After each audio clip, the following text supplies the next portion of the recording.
más difíciles.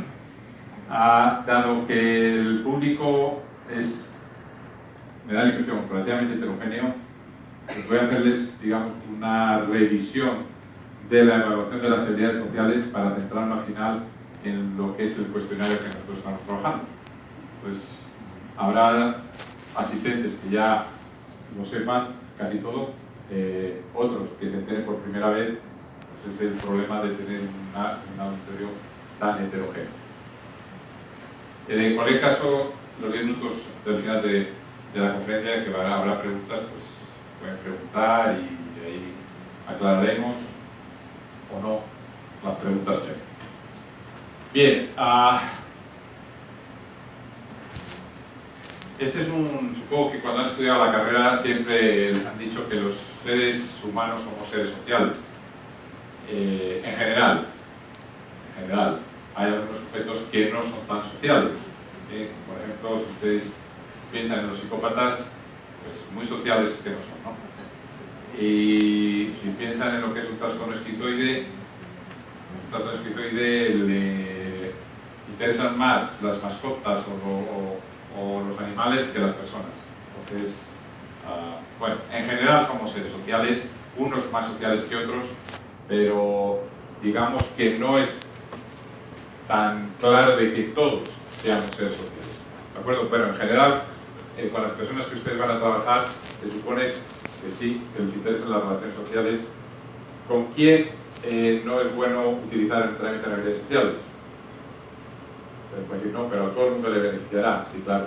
A los psicópatas, ustedes entrenan en habilidades sociales, salen de la cárcel, que es el único sitio donde pueden entrenar en habilidades sociales, y ahora aprenderán formas de engañar a la gente para que no les vuelvan a pillar. Por lo tanto, a esas personas no es conveniente enseñarles habilidades sociales. Pues, en general, pues bueno, eso puede ser un 5% de la población. El resto de los seres humanos, pues en general nos beneficiaríamos todos del entrenamiento de las habilidades sociales. Por tanto, es un tema que, digamos, interesa pues, a la mayor parte de las personas, ¿cierto? Esa era la definición, no voy a detener mucho en algunas cuestiones que pueden encontrar en los libros. Es una definición que yo planteé allá en los años, no me acuerdo, en los años 80 o en los años 90. Después han planteado muchas definiciones. Saliendo mi vena narcisista no he encontrado ninguna mejor que esta. Lo siento. A veces uno puede ser un poco narcisista, pero otros autores que trabajan en habilidades sociales quieren dar su propia definición. A mí me costó mucho llegar a esta definición. Lógicamente no es perfecta. Este micrófono tampoco. Pero, pues cada autor quiere dar su propia definición.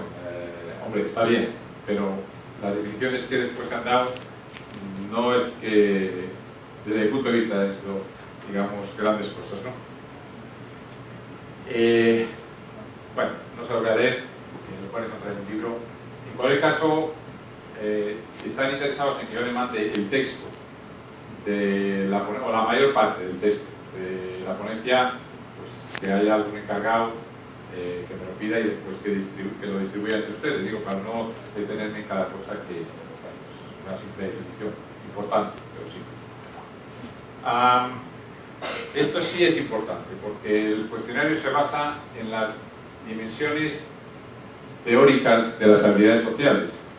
Nosotros hicimos un cuestionario sobre ansiedad social y generamos las situaciones que dan temor o que producen temor o ansiedad de forma empírica. Es decir, se preguntaba a la gente qué situaciones producía temor o ansiedad y al final desarrollamos un cuestionario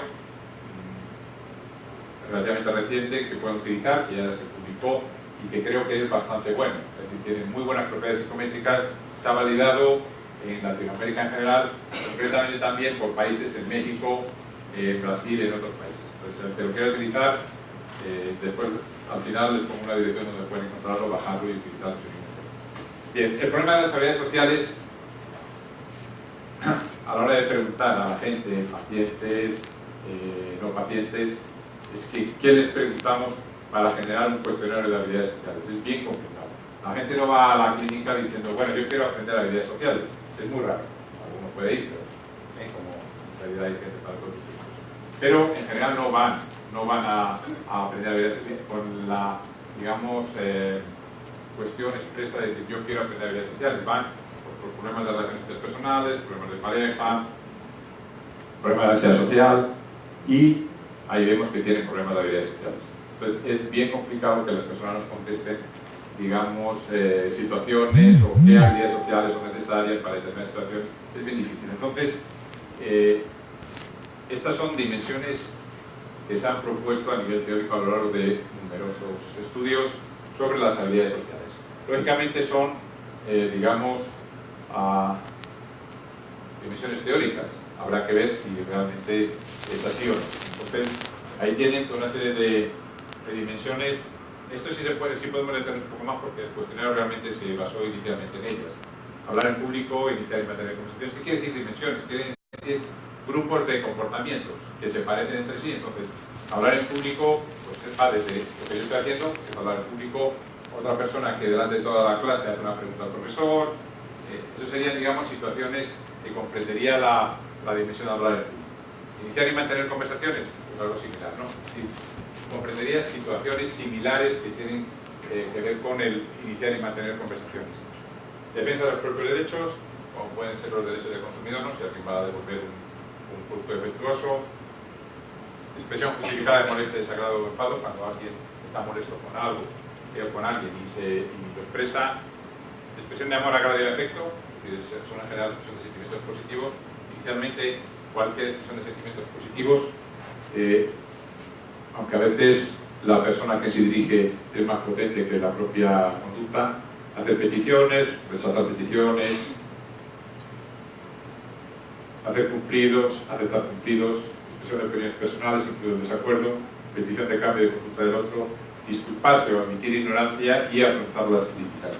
Estas serían, después de una revisión de todo el campo, las principales dimensiones teóricas de las habilidades sociales.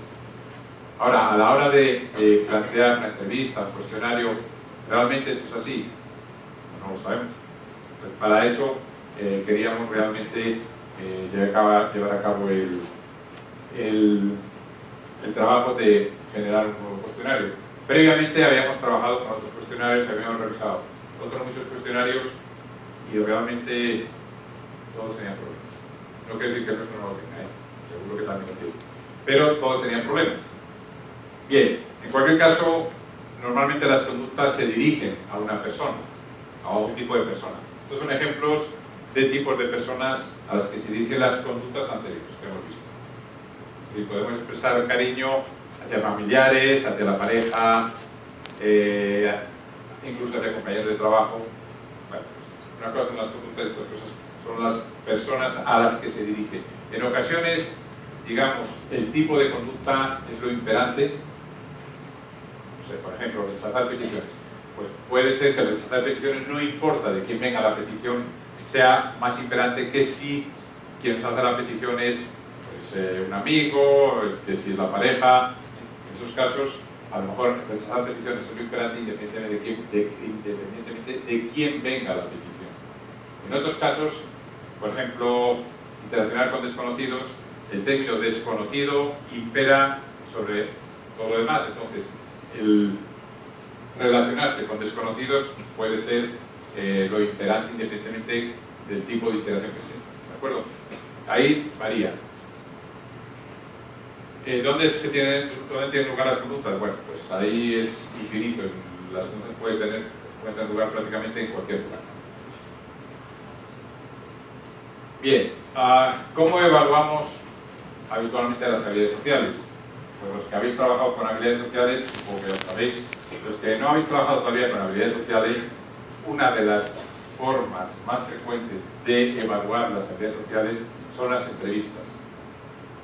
Digamos que la entrevista es el instrumento patrón, el instrumento más perfecto a la hora de diagnosticar trastornos y a la hora de evaluar muchos comportamientos del paciente. Pues, en este caso, lógicamente las entrevistas serían más perfectas que los cuestionarios. Lo que pasa es que la entrevista es individual, dura mucho tiempo, generalmente no es factible llevar a cabo las entrevistas en una investigación.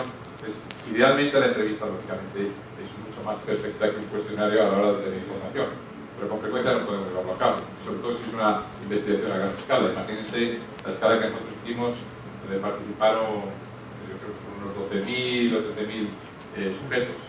Pues realmente, hombre, si tenemos $2 millones que tienen los gringos para sus investigaciones, malos, pero en España te pueden dar $10.000 o 10.000 euros y ya tienes que estar agradecido. Entonces, pues con eso ni siquiera casi para tomar el desayuno o no con los colegas. Entonces, en fin.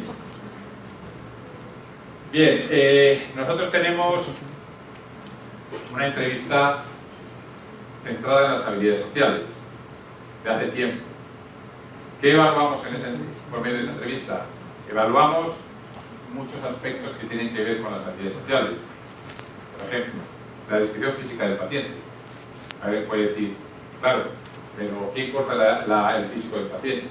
Ojalá no importase nada. La verdad es que sí importa. Entonces, evaluamos al paciente durante la entrevista. ¿Cómo se comporta el paciente cuando está interaccionando con el terapeuta? Evaluamos, por ejemplo, una serie de componentes no verbales. ¿Como cuál? Pues ahí tienen algunos. Mirada, expresión facial, sonrisas, volumen de voz, etcétera, etcétera. Entonces, eso es muy interesante porque lo evaluamos al final de la entrevista. Cómo se haya comportado el paciente durante la entrevista, sus componentes no verbales los evaluamos al final.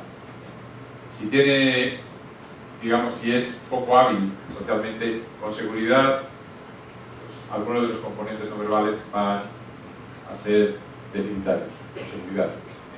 Una persona que se comporta habitualmente de forma inadecuada, en la entrevista la primera vez con un psicólogo, pues no se va a comportar de forma perfecta, ¿no? Pues seguro que hay algunos componentes que no están bien.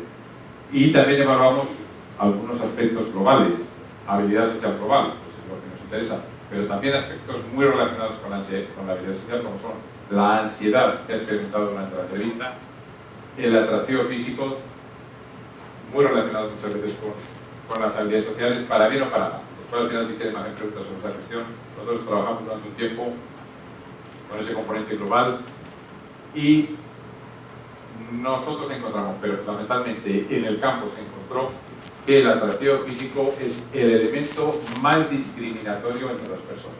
Es decir, más que la idea es que un día, bueno, pues eso no encuentre tanto, pero por ahora es así. Bien, y después ya evaluamos aspectos ya más concretos, pues bueno, a qué ha acudido el paciente, a la clínica y cómo funciona en algunas áreas sociales, como son relaciones con el mismo sexo, relaciones con el sexo opuesto, si lógicamente son homosexuales, pues eso opuesto, ¿no? La pregunta. Capacidad para expresar sentimientos positivos y negativos.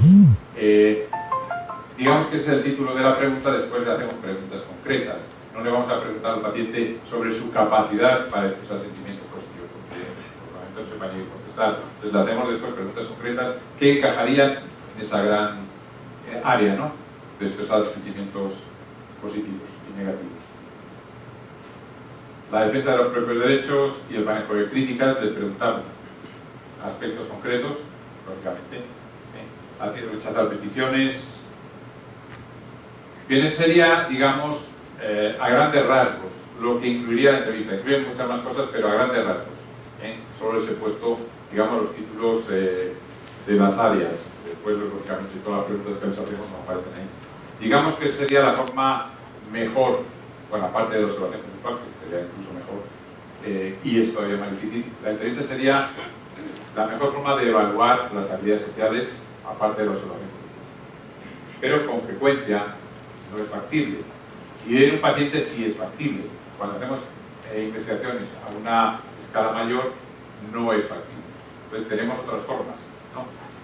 La evaluación de los demás, por los demás, lo utilizamos también en la clínica, no es factible a nivel de grandes investigaciones, pero sí en la clínica. Generalmente la evaluación por los demás se lo pedimos pues, a la pareja, al buen amigo, a los padres, cómo lleva a cabo, digamos, el paciente determinados comportamientos.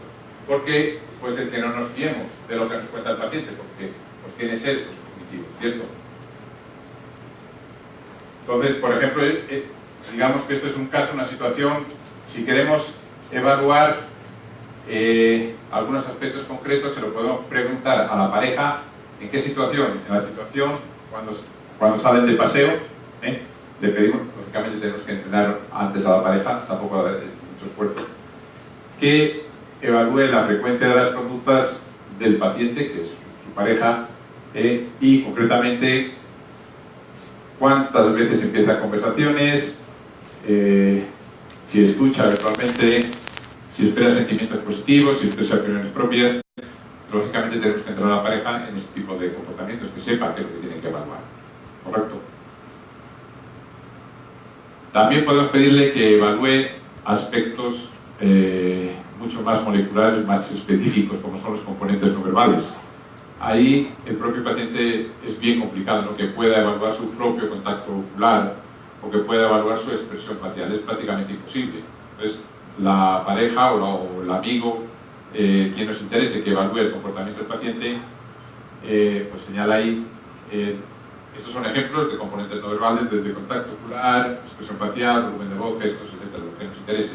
Y si es desde inapropiado hasta muy apropiado, ¿no?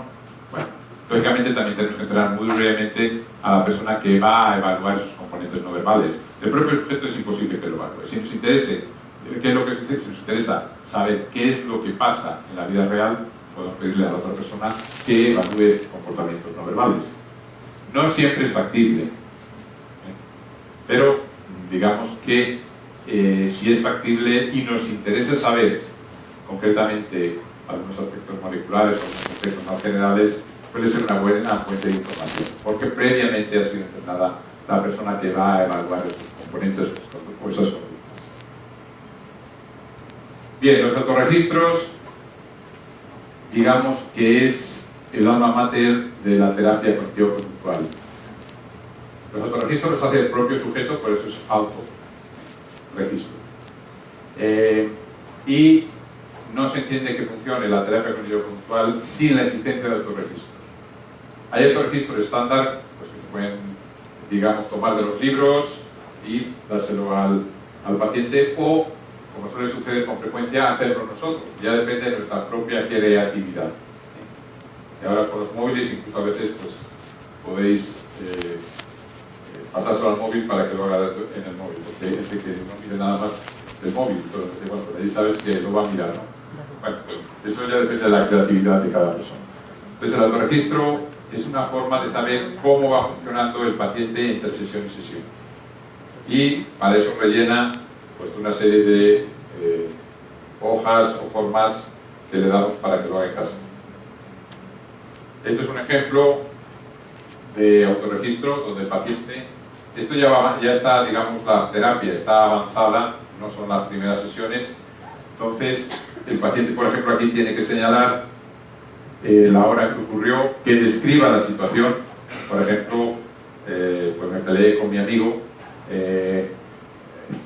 por la mañana, a las 8 de la mañana.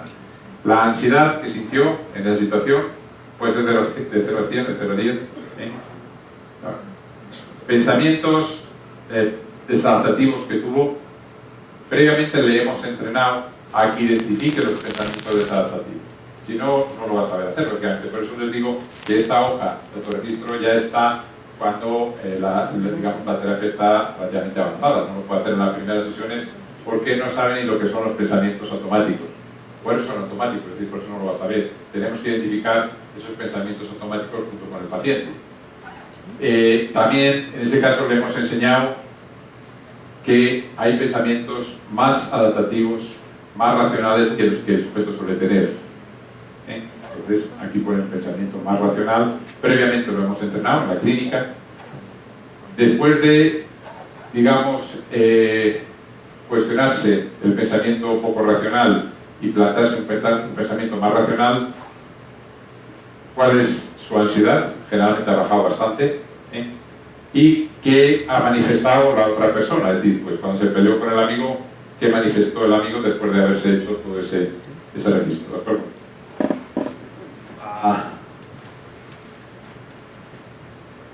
Sí.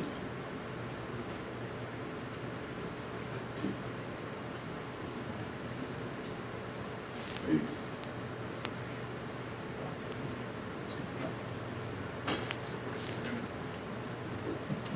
Sí.